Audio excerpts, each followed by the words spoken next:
Hello, everybody. My name is Nick Petrovich, and today I'm going to be elaborating on just how terrible prisons during the Civil War were.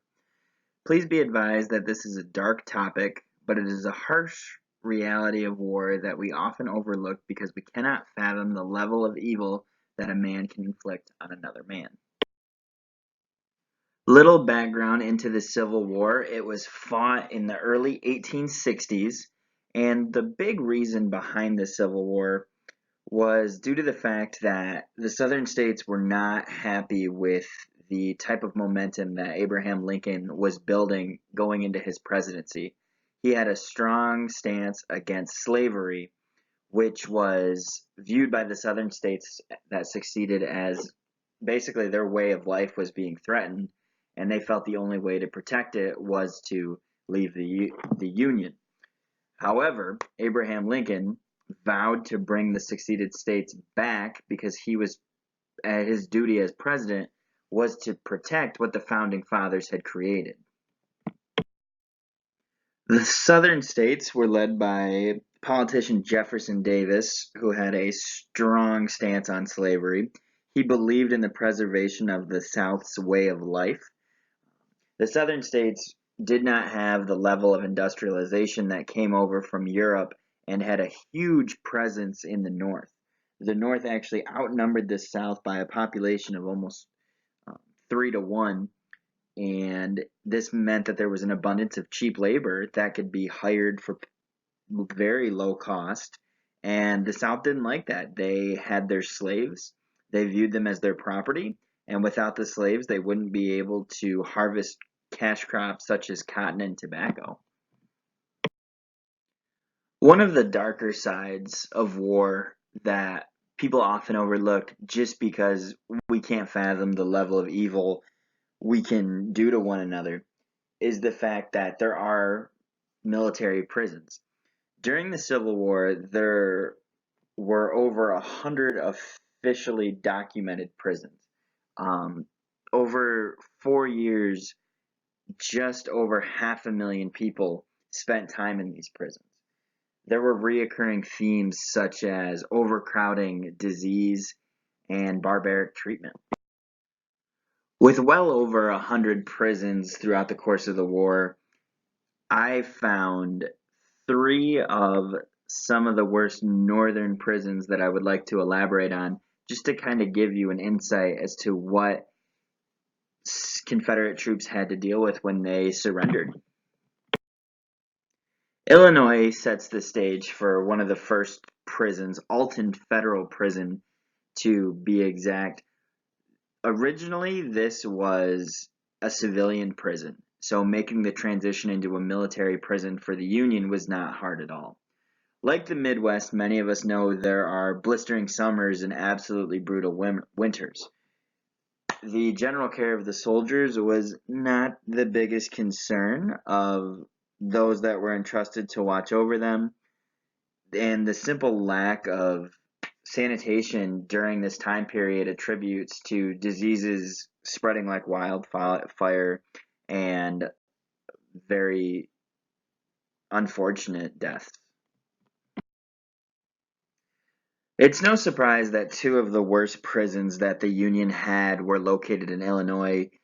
Illinois had the facilities that could easily be converted into, housing units for Confederate soldiers and to detain them over the course of the war.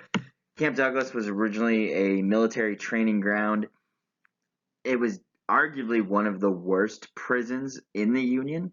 The commandants that were actually entrusted with watching over the Confederate prisoners were actually cutting their rations and selling them for their own personal gain, and as a result, um, malnourishment and disease to the already damaged bodies was a huge problem for the Confederate soldiers at Camp Douglas.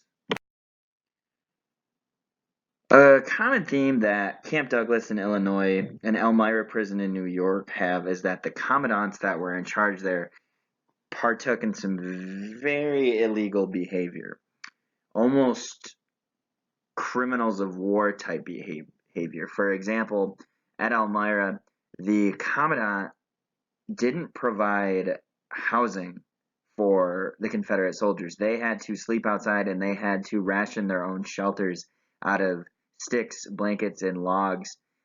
It's estimated that 25% of the total population at Elmira passed away due to these barbaric conditions. Just like the North, for the South, I will also be highlighting 3 of the most gruesome prisons in existence during the Civil War. Salisbury Prison in North Carolina has a unique beginning. During the initial stages of the war, there were only 120 prisoners. The atmosphere was so light that these prisoners were actually able to play recreational games of baseball. They had better living conditions than had been seen. They were still with tattered and ragged clothing, but they had furnished facilities, which is something that was absent in almost every prison. However, things did take a turn for the worse. They went from 120 prisoners to 5,000 to 10,000. With such a large population, the death rate skyrocketed a full 26%. Belle Isle Prison in Virginia is subject to some controversy and some secrecy. There are conflicting reports as to just how many prisoners actually passed away.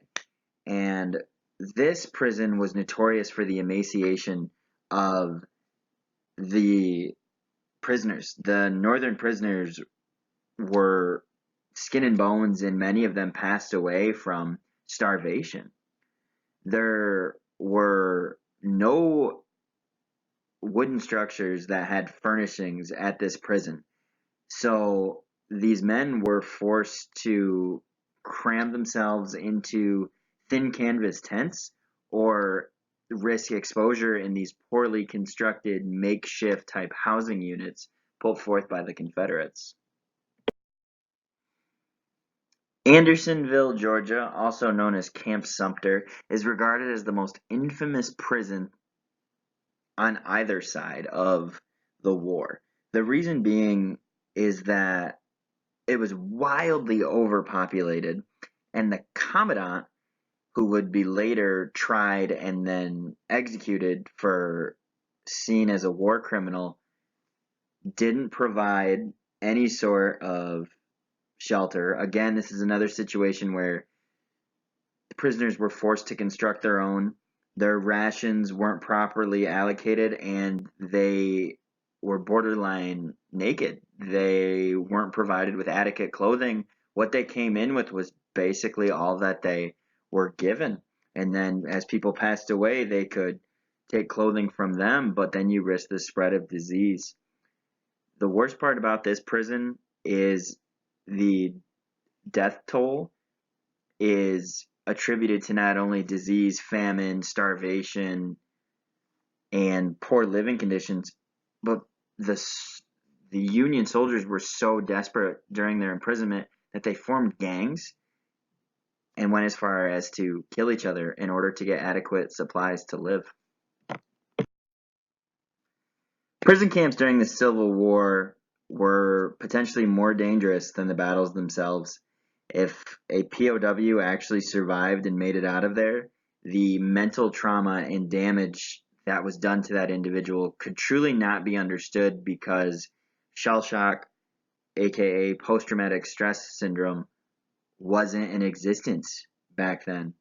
More than 56,000 men ended up passing away in these prisons, which is more than any combat losses in World War I, Korea, and Vietnam.